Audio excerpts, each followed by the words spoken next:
משהו שקורה הרבה אצל מתאמנים, במיוחד, אבל לא רק, לאנשים שכבר מגיעים עם כאבים וכאבים כרוניים, אבל לא רק, זה שאנשים אומרים, אני רוצה להתחזק, אני צריך להתחזק, אני רוצה לחזק את האזור.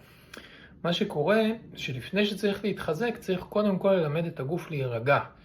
אם אנחנו רק עובדים על חיזוק והגוף לא יודע להירגע, אנחנו בעצם מכניסים עוד עומס, עוד סטרס למערכת, שום דבר לא מתחזק.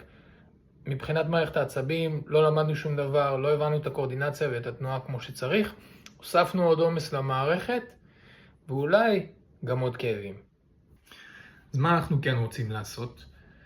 במקום להוסיף כוח ולהוסיף עומס ולהוסיף חזרות, קודם כל אנחנו רוצים לשאול את עצמנו את השאלה איפה בעצם אני מחזיק מתח בגוף, ומה אני יכול לעשות כדי לשחרר אותו.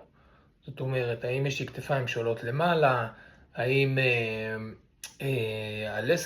הלסת שלי נעולה, הצוואר הוא מאוד engaged, כל הדברים האלה אנחנו רוצים קודם כל להיות מודעים אליהם, לשים אליהם לב, ואז אחרי שאנחנו משחררים אותם, לנסות להגיע לתנועה מתוך מקום מאוד ממורכז. זאת אומרת, עם שליטה, עם דיוק, עם נינוחות. במקום להילחם בתנועה ולייצר הרבה יותר עומס, ההפך, אני רוצה לבוא לזה ממקום הרבה יותר נוח ושלב. זה שינוי קטן בגישה, אבל זה עושה שינוי אדיר באימון.